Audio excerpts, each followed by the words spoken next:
Greetings! Welcome to part 2 of my concept art workflow, which focuses on the 3D blockout that will be used for later overpainting in Photoshop. Whereas part 1 was made in a speed painting type fashion, this will be a clip-based process breakdown highlighting the most important moments. So, let's get started! The first step is to establish our camera angle and the main shapes. It should match the sketch as much as possible.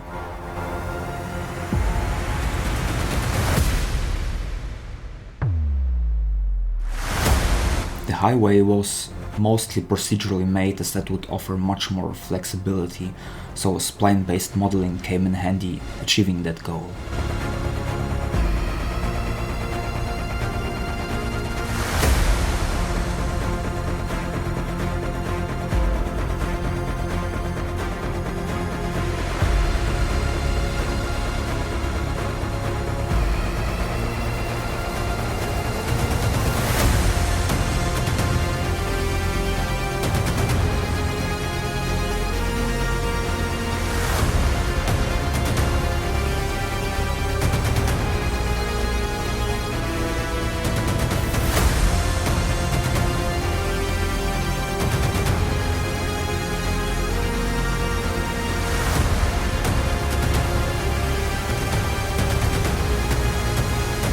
Thanks to that, I'm able to extend the road as much as I need.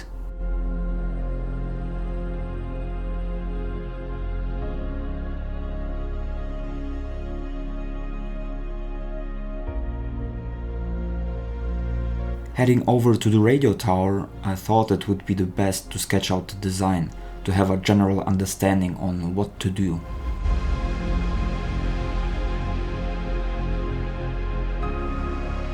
Similar to the highway, I stick to spline modeling and modifiers like sweep and extrude. I'm also setting up some radial symmetry here. Another time-saving tool is the cloner, allowing me to quickly duplicate objects along splines and surfaces.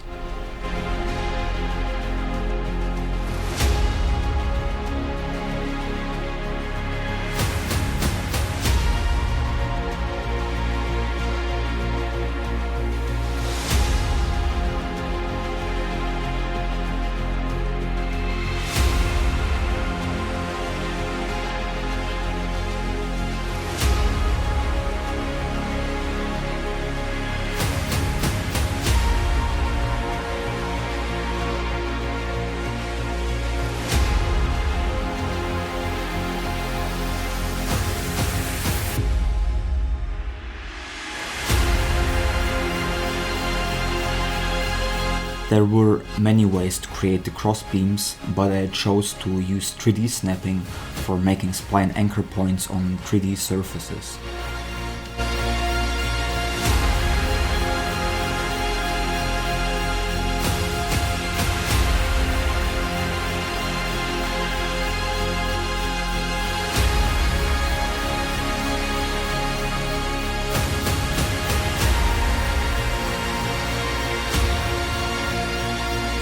The material itself might look complex, but at a second glance it's just mixing two different textures together using the dirt node with some noise.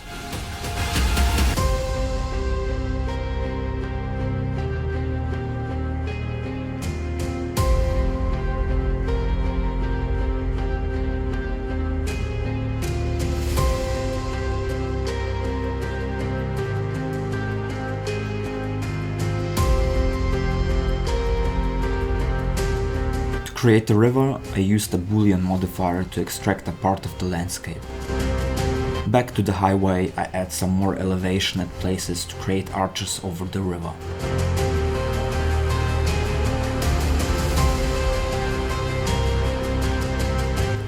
After that, we start to populate the scene with ships, warehouses and grain silos. I have collected and modeled some assets beforehand for exactly this reason.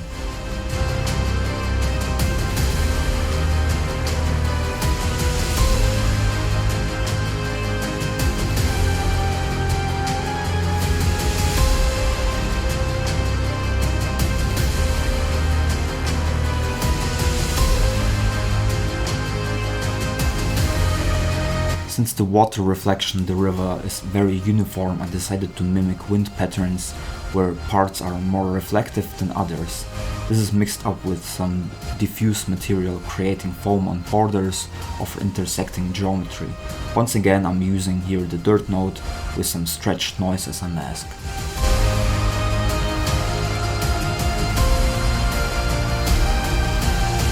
For the landscape itself, I used various noise patterns to texture the landscape, but in the end I switched to making a material in World Creator from scratch, which is not shown here.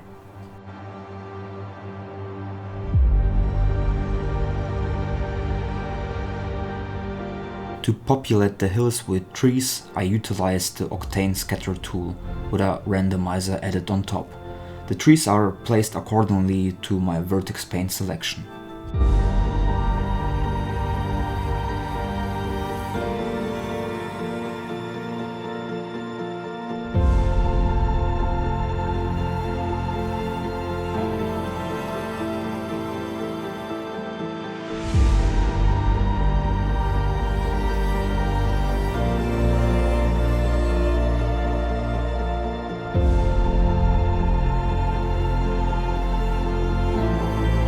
The material I got as a result from working in World Creator had the basics in place, but lacked detail. That's the reason I went back to Photoshop and added more textures to the albedo map, resulting in a pleasing detail level from afar.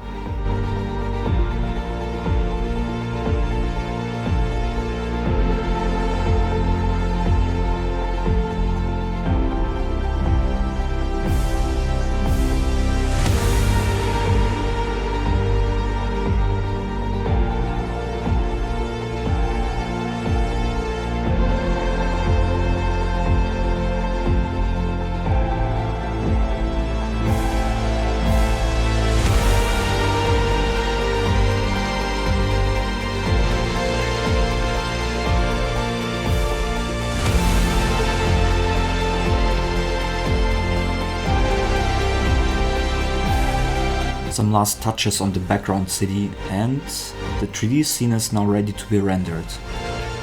I usually render at 4K resolution, including additional render passes.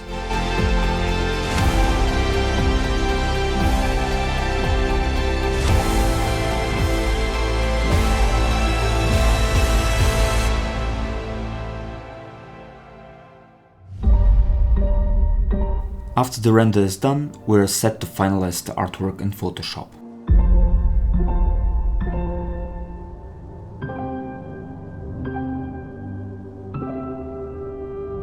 So, see you in the next episode, where we composite our passes, add atmosphere and detail.